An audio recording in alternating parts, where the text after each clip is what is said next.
Hi. If, like me, you love the magical storytelling of the classics, then perhaps you'd like to join me on my podcast, Classic Stories About Us. Available on Apple, Google, Spotify, or wherever you listen to podcasts. So, get cozy and let me tell you a story.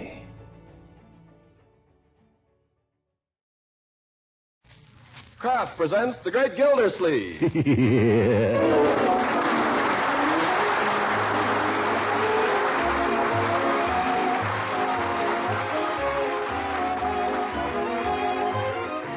Cheese Company will also bring you Bing Crosby every Thursday night.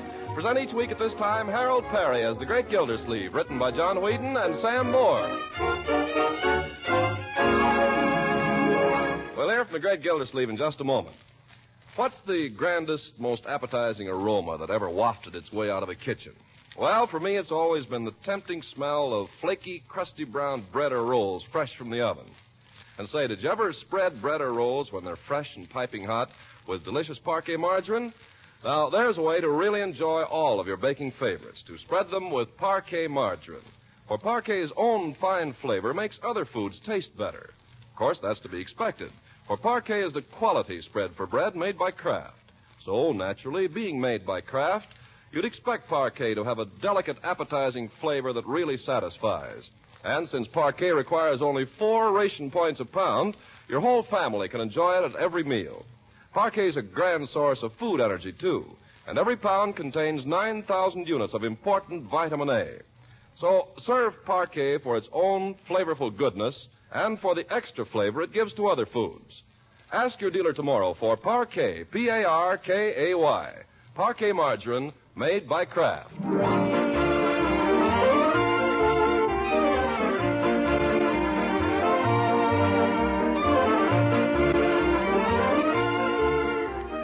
Now let's see what's happening to the Great Gildersleeve. Well, tonight our hero has taken another step forward in his public career in Summerfield. He's been elected to fill a vacancy on the school board. And having attended his first meeting, he and Judge Hooker are escorting Miss Goodwin, the grammar school principal, to her home. Well, it's been so nice of you gentlemen to see me home. The pleasure, Miss Goodwin, was all ours. You're sure I couldn't persuade you to come in for a moment? Why, Well, the judge has to be getting home, I'm afraid. Busy day tomorrow, eh, Judge? Well, I don't know if you... Yes, the law is a stern mistress, a stern mistress. All those briefs to read, decisions to hand down, bills to collect. Not much time for play, is there, Judge? No, the law's demands are pretty heavy. But as it happens... So if you don't mind, Miss Goodwin, I think perhaps we'd better say goodnight. Perhaps another time? Well, now, wait a minute. I don't know about you, Gildy, but personally, I should be delighted Another time, perhaps, Judge. All right, I can take a hint. I was beginning to wonder. Miss Goodwin, this has been most pleasant. I enjoyed your story so much, Judge. You must tell me more sometime. Yeah. Well, one has many amusing experiences in the law. I remember one particular case involving litigation over a dog. Another time, Judge. Oh, quite so, quite so. Good night, Miss Goodwin. Good night, Judge Hooker. Good night, Judge. Good night. Oh, Gildy. What is it, Judge? Did I tell you that Leila Ransom is arriving tomorrow? Yes, you did, several times. Now, good night. Good night. I'm sorry you haven't time to come in, Mr. Gildersleeve. Won't you at least sit down here on the porch for a moment? Oh, thank you. Just for a moment. You know, I envy you, Mr. Gildersleeve. Me? Why would anybody envy me? I envy you your career.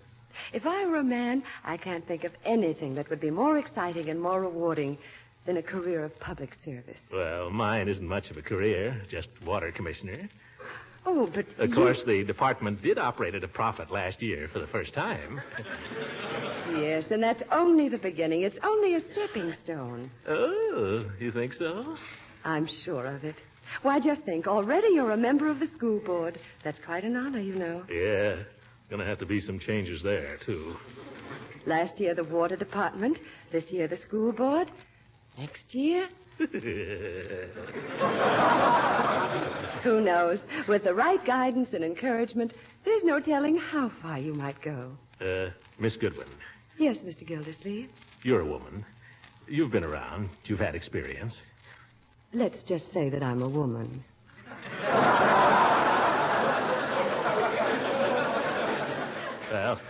I'd like to ask your advice. Do you feel that marriage helps a man's career or hinders it? Oh, I think it's a great help to it, definitely. After all, nearly every great man in history has had a woman behind him. Well, I was asking this advice on behalf of a friend. Oh, this is a friend. Yes, a friend. Oh, I've known him for quite a long time, too. He happens to be in public office, too. Only in another town. I see. Not married. No, that's the point. He happens to be about my age, and he lives alone with his niece and nephew. He was wondering whether he ought to get married. You mean he's met someone? Oh, yes. He's taken quite a fancy to a certain young lady who moved to this town he lives in. Oh. Well, tell me, what is she like? Well, she's, Is she attractive? Uh-huh. You know, she interests me, this friend of your friend's. Tell me more about her. Well, she's young, not too young, but just about right. Yes, go on. The only thing is, she happens to be a widow. Oh. Yes, they were very close there for a while, as I understand it. But then she left town. Now she's coming back, and the question is, well, should he or shouldn't he? Mr. Gildersleeve, I wonder if your friend has ever read a book called Of Human Bondage. Well, he's a pretty busy fellow. I don't think he gets time to do much reading. You recall it yourself, though, of course. Oh, yes, fine book. And so true to life. Yeah, I must read it again. But about my You friend... remember it was the story of a man, a really splendid man, who fell in love with a girl who was beneath him, and how she dragged him down and ruined his career. Say, didn't they make a movie of it? Oh, yes, with Betty Davis. Come to think of it, my friend saw it. Then you might just remind him of it. I'll do that. What he should ask himself is, can this woman really give him the things he wants in a wife? Is she fitted intellectually to be a suitable partner to him as he goes on to higher things? Well, I don't know that she's so much on intellect, but then my friend is very broad-minded. Nevertheless, I think he might be wise to keep their relationship on a platonic basis for a while. Platonic? Yes, he hasn't tried that. Yes, at least until he's sure. Of course, I'm speaking only as a woman, but you asked my opinion, and there it is. Miss Goodwin, I'll do that. I'll tell my friend they ought to be more platonic. That might solve a lot of things. Yes. And now, if you'll excuse me, I have a rather early day tomorrow. Yeah, I know. I've kept you too late. I don't know how to thank you. And my friend doesn't know how to thank you either. Not at all, Mr. Gildersleeve. Miss Goodwin, before I go, Yes? I'll tell you a secret if you won't tell anybody. A secret? Yes. I haven't any friend. The friend is me. Why, Mr. Gildersleeve. Yeah, good night.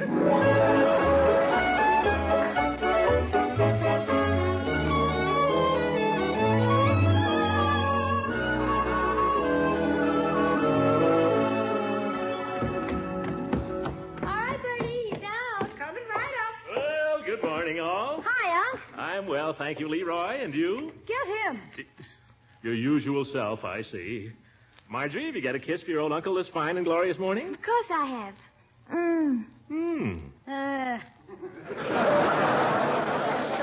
Look at your cheek. Ha, ha, ha. Oh, here, let me wipe it off. Marjorie, I've spoken to you about that. Oh, but, Uncle, darling, all the kids use lipstick. I know, I don't expect to be obeyed, but I do think you might ration yourself a little. That's nothing. You ought to see Wally Hoff after they've been to the movies together. It looks like he's got scarlet fever. Leroy, that's not true. Oh, yeah, look at her blush. You made that up. Now, Leroy. You just made that up to be funny. Now, children, let's not start the day with any arguments. It's a fine morning, and besides, I have some good news for you. Anyway, I wouldn't kiss Wally Hoff if he were the last man on earth. Oh, yeah? Then what are you always hanging around with him for? If you two would listen a moment. Because I happen to like the way he plays piano. Is there anything wrong with that? A likely story. Can't a man and woman just be friends, for goodness sake? Of course they can. Leroy, eat your prunes. I ate them. Then eat something else. And stop teasing your sister. She says her friendship with Wally is platonic. I, for one, am prepared to take her word for it. Thank you, Uncle Mort. Platonic? What's that? Platonic? Well, it comes from the Greek word, Well, there was this old Greek named Plato. A historian, wasn't he, Marjorie? Philosopher. Well, a philosopher, too. Anyway, he was a great authority on Greek. So that's where we get the word platonic. Oh, yeah. But what does it mean? Well, it means when a man and a woman are friends. That is, it means, what would you say it means, Marjorie? Well, it means... It means no monkey business. Now eat your breakfast. Good morning, Mr. Gildersleeve. Good morning, Bertie. You can take this dish if you want. I'm through. Yes, sir. Here's a bill, Mr. Gildersleeve. Bill? What's this? The cleaner. He finally brought your pants back. What pants? The ones you spilled the tomato surprise on the lap of. Oh, well, it's about time.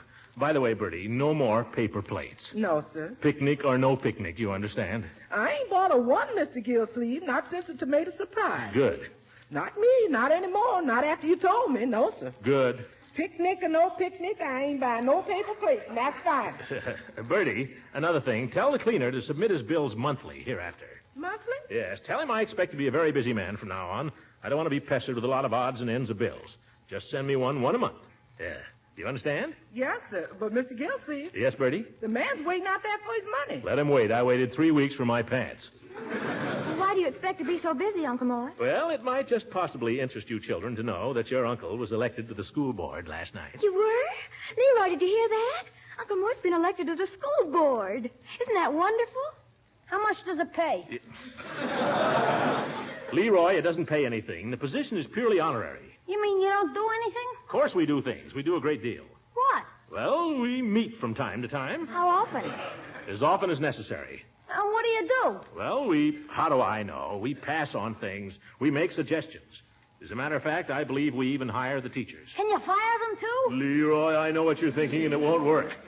I'm not thinking anything, Unc. There'll be no special favors for you. You'll work just as hard as anybody, young man, and even harder. Have you done your homework for today? Yes. Have you practiced your music? Bertie was dusting the piano. Well, go practice. Okay. From now on, we're going to have things done on the dot around here. I'm not going to have time for any more nonsense. If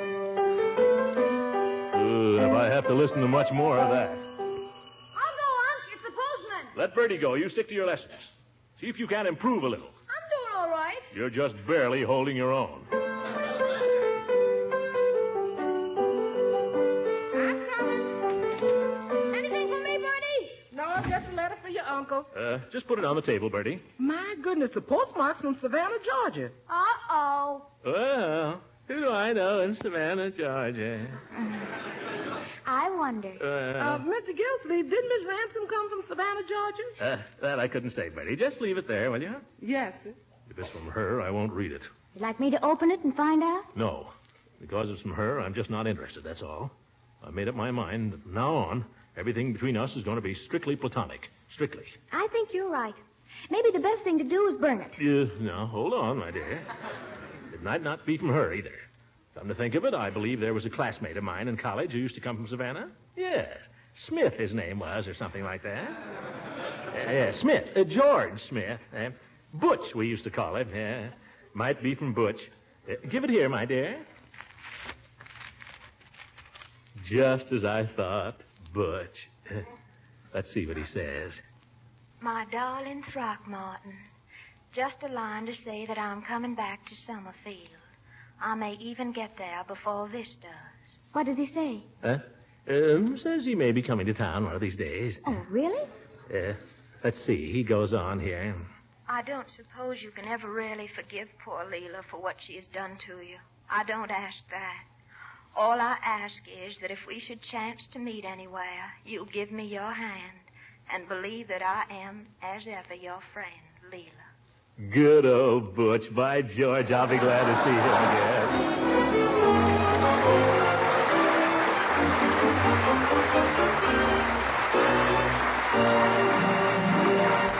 The great Gildersleeve will be with us again in a few seconds. Here's a $64 question that many families have been asking lately. What's parquet margarine made of to make it taste so good?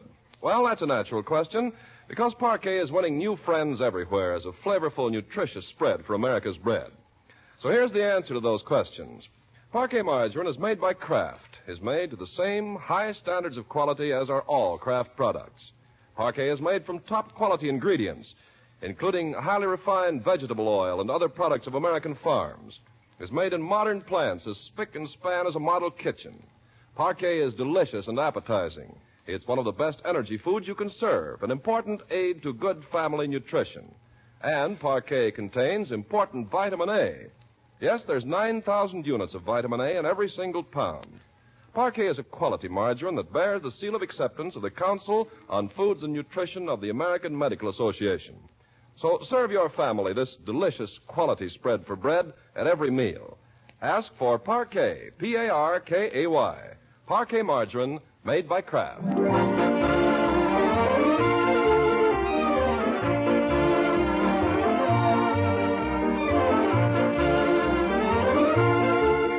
Now let's get back to the great Gildersleeve.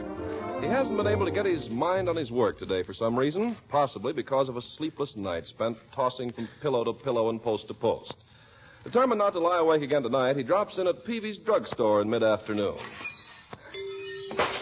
Well, hello, Mr. Gildersleeve. Why don't you put a stopper on that door, Peavy, so it won't bang? You must be a little on edge. You never noticed it before.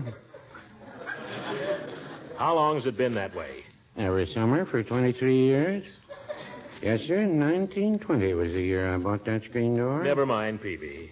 Before that, I just had flypaper. Let it go. Have you got a good, reliable sleeping powder? Insomnia? No, I want it for a hangnail. Well, now, I had one customer who used to take sleeping powders because he liked the taste, but he overdid it. Did it kill him? No, but he became quite a somnambulist. So let's not rush into this. Peavy, I'll bet you never rushed in anything in your whole life. Well, now, I wouldn't say that. I've done some pretty hasty things in my time. Oh, you have? Yes, to mention only one, there's Mrs. Peavy. The minute I laid eyes on her, at that time she was Miss Horsefall, the minute I laid eyes on her, I said to myself, there's the girl I'm going to marry. You did? Mm-hmm. Of course, I didn't ask her till 5 years later. Peavy. About the sleeping powders, Mr. Gildersleeve, maybe a simple home remedy would be just as effective. Have you tried hot milk? I want something stronger. I can't stand another night like last night. Have you had a number of them, or was this the first? This was the first, but I wanted to be the last. The reason I ask is a lot of insomnia is in the mind, Mr. Gildersleeve. Anything been worrying you? No. You're not nervous about anything? No. You haven't had any bad news lately? No. Peavy, I came here for a sedative. If I want to be psychoanalyzed, I'll go to a chiropractor.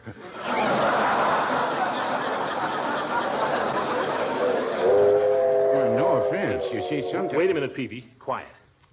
Didn't I hear a train? Oh, the 419, I guess. Yeah, right on time. 419. Oh, I've got to go. Expecting someone on it? No, that is not exactly. I just like trains. What do you do? Go down to the station and wave at them? I'm not going to the station, Peavy. I'm going home. Well, you won't find the train there. So I know.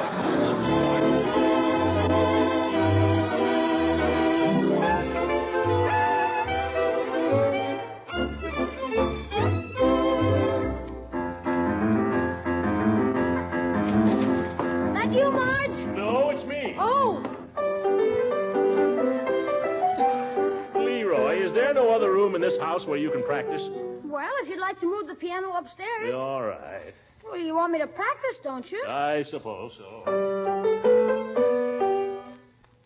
are you looking at, Unc? Something going on next door? No, nothing at all. Then what are you staring out the window for? You watching for somebody? You just watch your little music.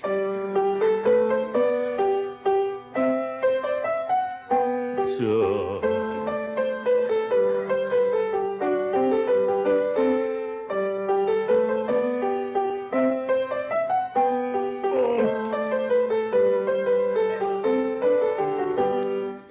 Gosh, you seem nervous, Unc. Walking up and down. That piece would make anybody nervous.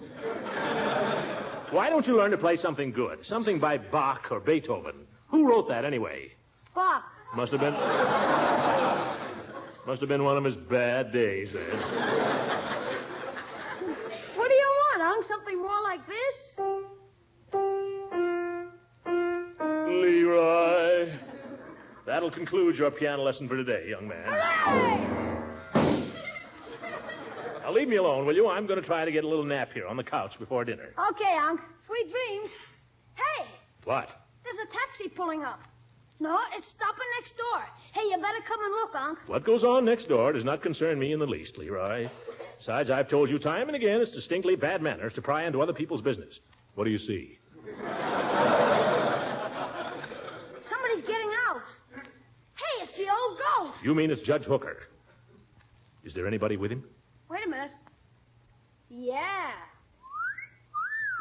Leroy, I asked you a question. It's her, Unc. It's Mrs. Ransom. Oh, that's all. Mrs. Ransom, huh? How does she look? They're going up the walk now. She's holding on to the judge's arm. Leroy, how does she look? I don't know. Why don't you come here and take a look for yourself? What do you think I am, a peeping Tom? Anyway, it's nothing to me. You better hurry. They're going inside. Where? Oh, you missed her. Why didn't you get out of the way? Well, gosh, you don't have to knock me down. All right, if you can't keep your eyes open, make room for somebody who can.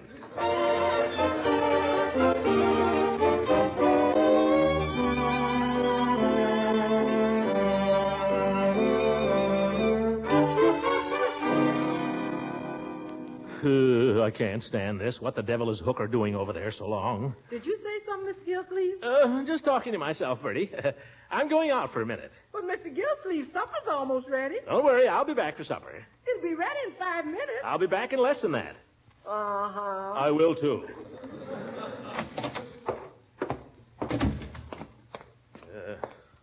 I just come to a quick understanding with Leila. Get the things settled once and for all.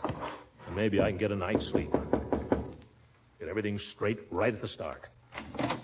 Well, hello, Gildy. What's the idea of hanging around here, Hooker? Don't you know when to go home? I think I do. I've seen no evidence that Mrs. Ransom is bored with my company. Where is she? She's gone upstairs to get some papers for me. Well, you might as well come in. Don't worry, I'm coming in all right. What have you been up to all this time anyway? Well, we had a lot of things to talk about. What, for instance? What do you care? I don't. All I want is an understanding with Leila. From now on, she and I are going to be on a strictly platonic basis. I want to make that plain to her. Oh. How is she, Horace? As beautiful as ever. Oh. What's she going to do? What are her plans? She's going to stay here. Live here. Hooker, did she say anything about me? Not that I remember. She must have said something. No?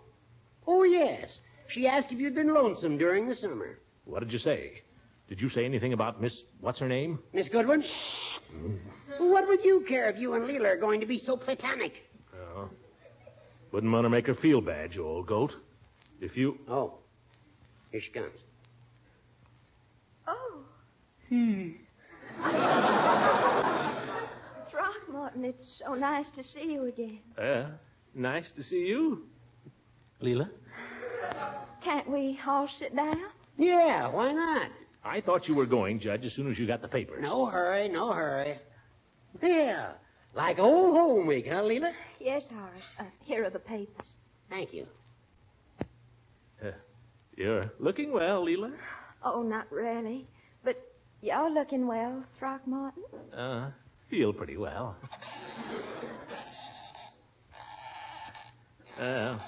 Rocking chair still squeaks, doesn't it?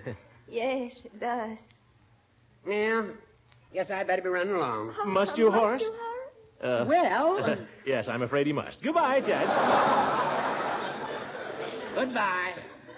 I'll call you tomorrow, Leila. Oh, thank you. You've been a good friend to me in my time of trouble, Horace. You can count on me. Bye, Gildy. Goodbye. Good night, Horace. Good night, gracious lady. I kiss your hand, madame. Go home, Hooker.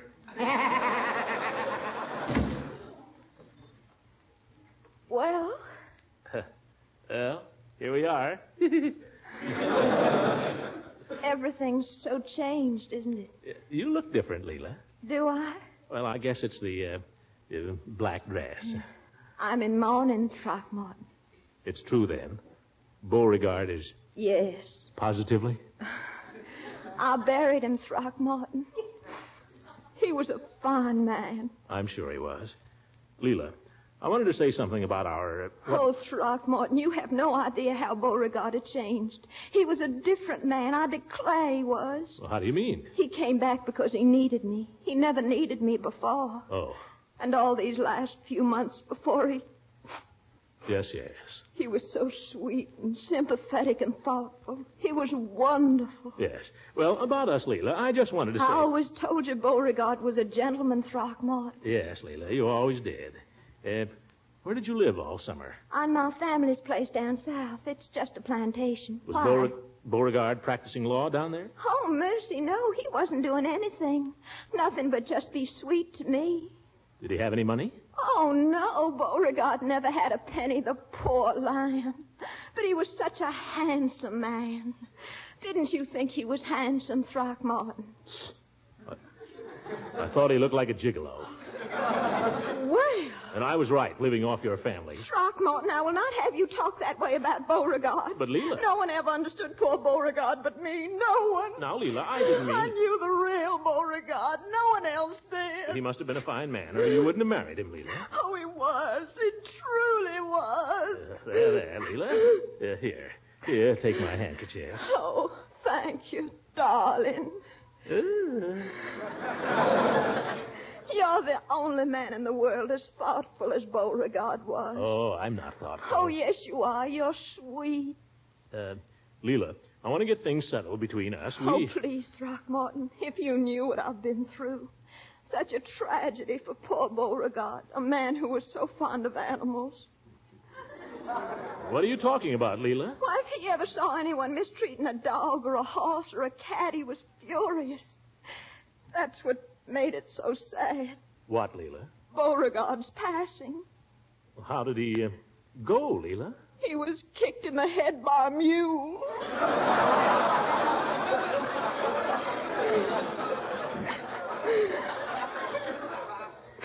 Well, we never know where it's going to come from, do we?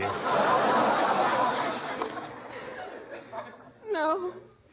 Just 5 weeks ago today. Oh, you poor girl. There. Have a good cry on Throckmorton's shoulder. Oh, you're so sweet. So are you. What was it you've been trying to tell me, Throckmorton? Tell you? Well, what I was going to say, Leila, was that, I think maybe you and I should have a more platonic relationship. What, Throckmorton? A platonic relationship. Oh, Throckmorton, 5 weeks is too soon for us to be thinking about things like that. But, Leila... Good night, Throckmorton.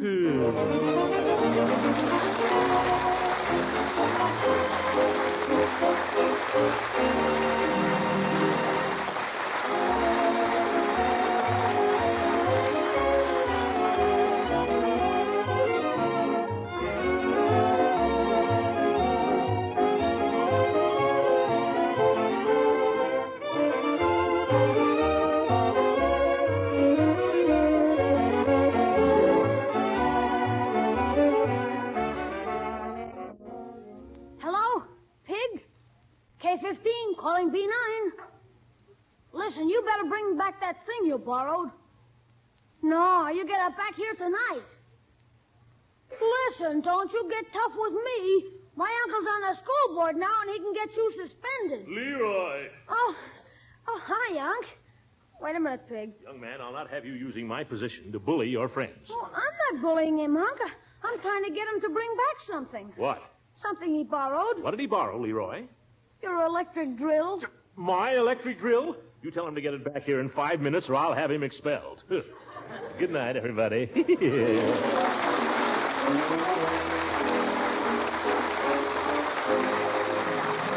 heard on this program was under the direction of Claude Sweeten. This is Ken Carpenter speaking for the Kraft Cheese Company, inviting you to listen in again next Sunday for the further adventures of the great Gildersleeve.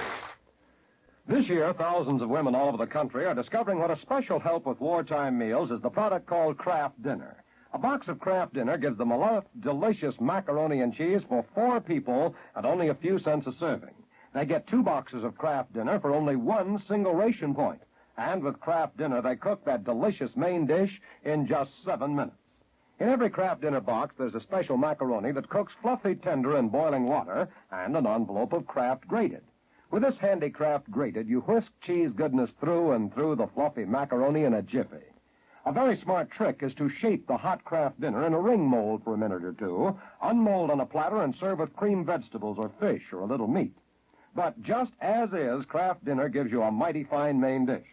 Try this 7-minute macaroni and cheese soon. At your food store, be on the alert for point-saving Kraft Dinner. This program reached you from Hollywood. This is the National Broadcasting Company.